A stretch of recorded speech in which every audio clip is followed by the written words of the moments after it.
নমস্কার বন্ধুরা, আমি সুমিতা। আমার চ্যানেলে আপনাদের সকলকে অনেক অনেক স্বাগত। আশা করি আপনারা সকলে ভালো আছেন এবং ঈশ্বরের কৃপায় সুস্থ আছেন। সামনে আসতে চলেছে অক্ষয় তৃতীয়া, আর এই অক্ষয় তৃতীয়া তিথিতে আপনারা বাড়িতেই কিভাবে খুব সহজে পুরোহিত ছাড়া সত্যনারায়ণ পুজো করতে পারেন তারই একটি ভিডিও আজকে আমি আপনাদের সঙ্গে শেয়ার করে নেব। সবার প্রথমেই আমি স্নান করে শুদ্ধ বস্ত্রে চলে এসেছি এবং নিজেকে আচমন করে নিয়েছি। আসন পেতে নিয়েছি একটি সাদা রঙের আসন।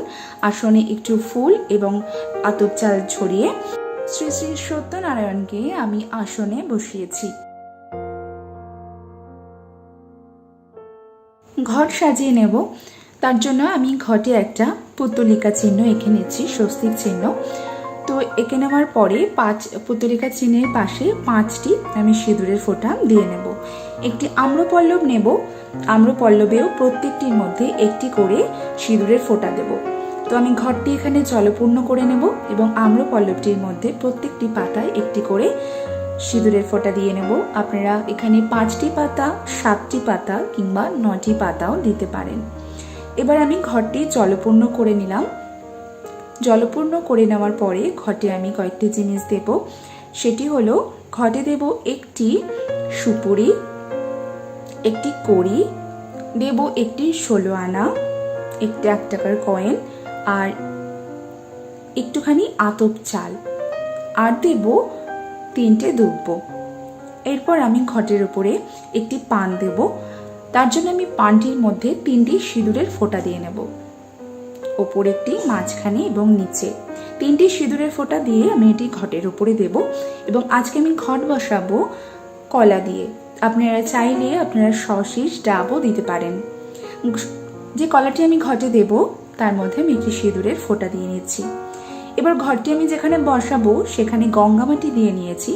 আপনাদের কাছে গঙ্গা মাটি না থাকলে আপনারা তুলসী তলার মাটি কিংবা যে কোনো পরিষ্কার পবিত্র জায়গার মাটি দিতে পারেন। সিঁদুরের ফোঁটা দিয়েছি, মাটি ভিজে থাকায় সিঁদুরের ফোঁটাটা ভালো পড়েনি। একটু দিয়ে নিচ্ছি পঞ্চশস্য আর একটু দুব্ব। প্রথমে আমি ঘিয়ের প্রদীপ নিচ্ছি, একটা ঘিয়ের প্রদীপ জ্বেলে নেব। সমস্ত পুজোয় একটি করে ঘিয়ের প্রদীপ জ্বালানোর চেষ্টা করবেন আপনারা, এটি অত্যন্ত শুভ বলে মনে করা হয়। আমি আসন বসিয়ে আমি প্রদীপটি বসিয়ে নেব। এবার ধূপ দীপ জ্বালিয়ে নিলাম। এবার ঘট স্থাপন করব উলুধ্বনির সাথে।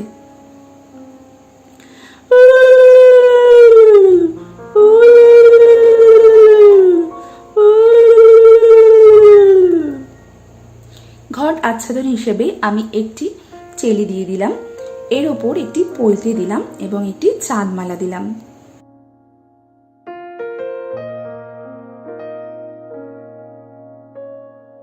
এরপর আমি শ্রী শ্রী নারায়ণী স্নানাভিষেক করাবো। আমি একটুখানি গঙ্গা জল নিয়ে নিচ্ছি এবং একটু অগরু নিয়ে নিচ্ছি।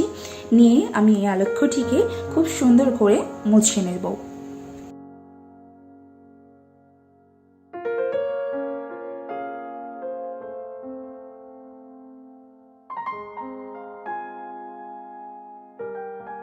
এবার আমি চন্দন দিয়ে তিলক করে নিচ্ছি শ্রী শ্রী নারায়ণকে এবং এই চন্দন সহযোগে একটি মালা আমি অর্পণ করছি।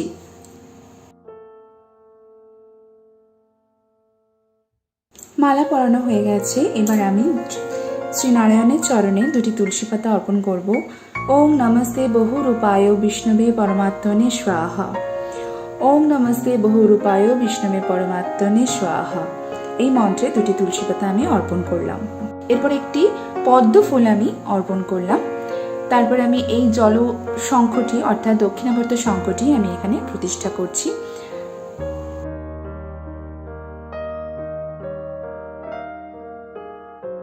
সত্যনারায়ণ পুজোতে মোকাম সাজানো অত্যন্ত গুরুত্বপূর্ণ।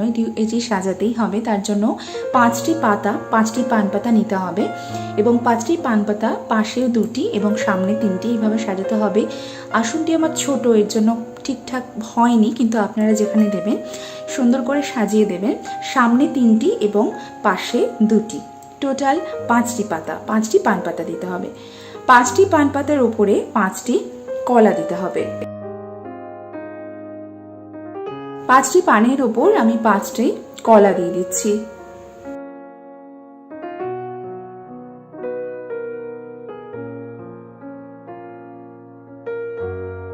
এরপর দিচ্ছি 5টে পৈতে।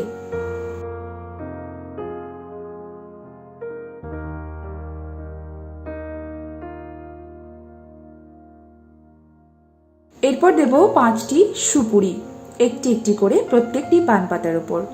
5টি সুপুরি দেওয়ার পরে 5টি বাতাসা, সাদা বাতাসা, সেটিও প্রত্যেকটি পানের উপর একটি একটি করে দিয়ে দেব। 5টি বাতাসা দেওয়ার পরে আমি দেব একটি 16 আনা, একটি করে 16 আনা অর্থাৎ 1 টাকার কয়েন প্রত্যেকটি পান পাতার উপর একটি করে 16 আনা আমি দিয়ে দিচ্ছি। তো এইভাবে আপনারা মোকাম সাজিয়ে নেবেন খুব সহজে। আমার মোকাম সাজানো হয়ে গেছে। এবার আমি ঘটের উপরে দুর্বু আর ফুল নিয়ে ওং গণ গণেশায় নমঃ, গণেশের উদ্দেশ্যে ফুল নিবেদন করলাম। ওং পঞ্চদেবতায় ভ নমঃ, পঞ্চদেবতার উদ্দেশ্যে এবং সর্বদেবতার উদ্দেশ্যে ওং সর্বদেবতায় ভ নমঃ, এই বলে ঘটের উপর আমি ফুল অর্পণ করলাম। এরপর আমি শ্রী শ্রী নারায়ণের চরণ যুগল আমি ধুইয়ে দেব। ওং নারায়ণায় নমঃ, ওং নারায়ণায় নমঃ। এবার আমি পুষ্পাঞ্জলি দেব। ওং নমঃ ভগবতে বাসুদেবায় নমঃ।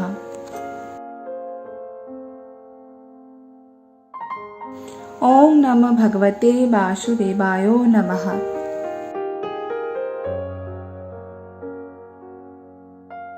ওং নমঃ ভগবতে বাসুদেবায় নমঃ, এই বলে আমি 3 বার পুষ্পাঞ্জলি দিয়ে নিলাম।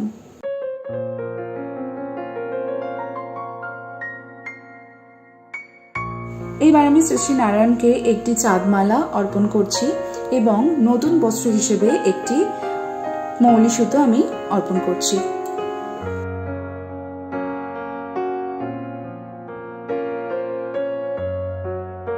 এরপর আমি ভোগ নিবেদন করব। তার জন্য আমি সাদা মিষ্টি নিয়েছি এবং ভোগের উপর অবশ্যই তুলসী পাতা দিতে কিন্তু ভুলবেন না। এবং সত্যনারায়ণের পুজো কিন্তু সিন্নি ছাড়া অসম্পূর্ণ থাকে, তাই সিন্নি দিতেই হবে। সিন্নির এখানে একটি ব্যাপার আছে, আমি আপনাদেরকে বলে দিই। সিন্নি 2 রকমের হয়, একটি হচ্ছে 5 পোয়া এবং একটি হচ্ছে 5-6টা। যেটি 5 পোয়া সেটি সব কিছুই 1 কেজি 250 করে দিতে হয়, যেমন আটা 1 কেজি 250, গুড় 1 কেজি 250, দুধ 1 কেজি 250 এবং 21টি কলা, তার সাথে ঘি, কর্পূর, মধু। আর 5-6টা যেটি, সেটি আপনার ইচ্ছে মতো দিতে পারবেন, আপনি যতটুকু আপনার সামর্থ্য সেইটুকু দেবেন। আমি এখানে 100 করে নিয়েছি। 100 গ্রাম আটা, 100 গ্রাম গুড়, 1টি কলা এবং 100 গ্রাম দুধ, আর তার সাথে একটুখানি ঘি, কর্পূর এবং মধু মিশিয়ে নেবেন এবং অবশ্যই তুলসী পাতা ওপরে দেবেন। এইবার আমি ভোগ নিবেদন করে দিচ্ছি। প্রথমেই আমি পঞ্চদেবতার উদ্দেশ্যে একটি নৈবেদ্য সাজিয়ে নিয়েছি এবং নৈবেদ্যর উপরে একটি বেলপাতা এবং ফুল অবশ্যই দেবেন। তারপরে আমি শ্রী নারায়ণের জন্য আলাদা একটি নৈবেদ্য নিয়েছি, সেটাও আমি নিবেদন করছি। এরপর আমি ফল বানিয়ে নিয়েছি, সাদা মিষ্টি দিচ্ছি। শ্রী নারায়ণের সাদা মিষ্টি পছন্দের, সাদা মিষ্টি নিবেদন করছি। এরপর ফল বানিয়ে দিয়েছি আমি, আপনারা চাইলে গোটা ফলও দিতে পারেন। তারপরে আমি সিন্নি নিবেদন করছি।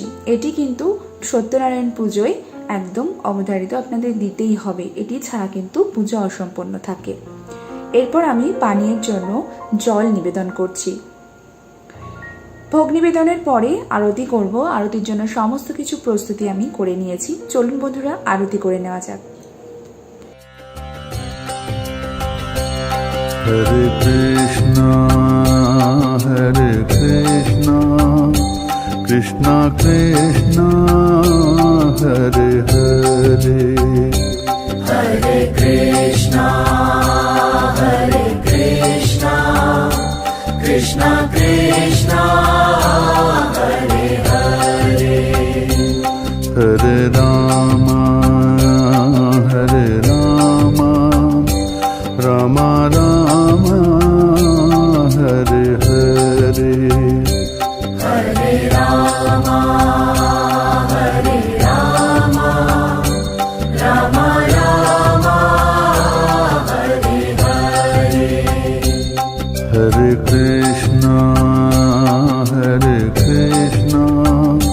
কৃষ্ণ কৃষ্ণ হরে হরে, হরে কৃষ্ণ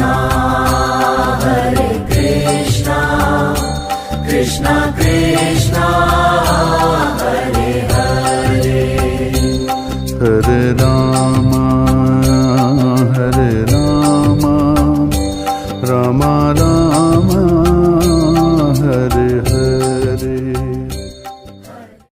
বন্ধুরা, আরতি আমার সম্পন্ন হলো। আরতি সম্পন্ন হওয়ার পরে সত্যনারায়ণের ব্রত কথা পাঠ করতে হবে। সত্যনারায়ণের পাঁচালী আমি পাঠ করে নিচ্ছি। এটি আপনারা যে কোনো ঠাকুরের যেখানে দোকান হয় ঠাকুর আপনি পেয়ে যাবেন, কিংবা দর্শকর্মা ভাণ্ডারেও পেতে পারেন। তো আমি এখানে সত্যনারায়ণের পাঁচালী পাঠ করে নিচ্ছি।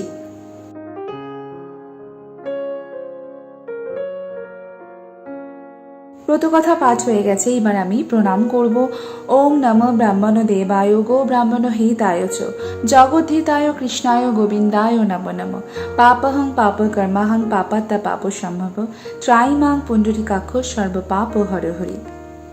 আমায় পুজোর ভুল ত্রুটির জন্য ক্ষমা চেয়ে নেব এবং আমার পুজো গ্রহণের জন্য আমি শ্রী নারায়ণকে অনুরোধ জানাবো। আমার পুজো সম্পন্ন হলো বন্ধুরা।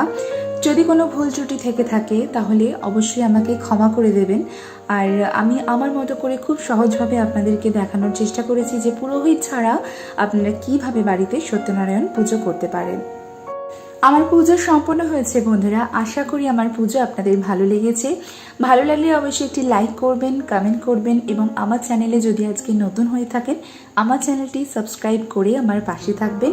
ভবিষ্যতে আমি আপনাদের জন্য আরও নতুন নতুন ভিডিও নিয়ে আসবো পুজো পাঠ সংক্রান্ত। তো বন্ধুরা, আজকের ভিডিওটি আমি এখানেই শেষ করছি। দেখা হবে আপনাদের সঙ্গে অন্য কোনো একটা ভিডিওয়ে খুব তাড়াতাড়ি। ততক্ষণ সবাই খুব ভালো থাকবেন এবং সুস্থ থাকবেন।